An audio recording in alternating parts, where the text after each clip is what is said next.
In Rome, you have many chances to see the city from the very top.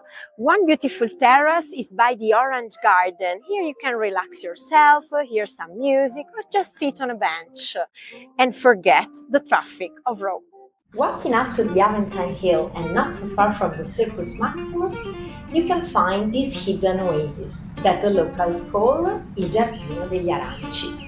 This place is a total gem located by one of the most beautiful churches of Rome, Santa Sabina, and it used to be the vegetable garden of the Dominican order. Officially was turned into a public park in 1932. But we have some serious history dating back to the 13th century.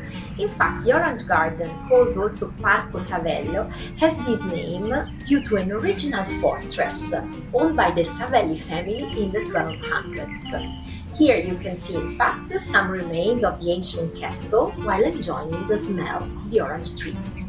Getting out of the garden, you will have other interesting elements, like a fountain on your right, as usual recycled from ancient Roman baths this time, where you see above a big mask, probably God Neptune. But keep on going and don't miss to enter the atrium of Santa Sabina Church. On the left of the atrium, you can spy through a hole and you can see another orange tree.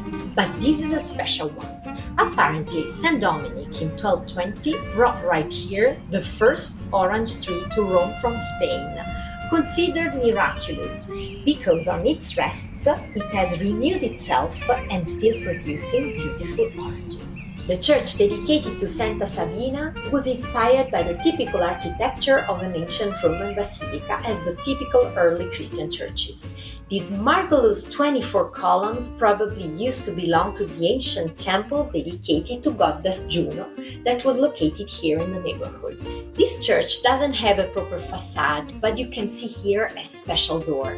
That's a unique sculptural work in cypress wood, still well preserved from the 5th century. You admire scenes from the Old and the New Testaments taken from Moses and Jesus' life, like a page of a big book.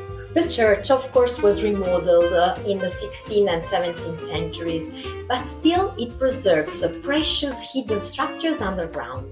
Thanks to the excavations in the 1800s and later, we found archive walls dated back 6th before Christ, plus rests of houses, an ancient street, and remains of a thermal bath. As usual, only a small corner of Rome allows us to travel over the centuries.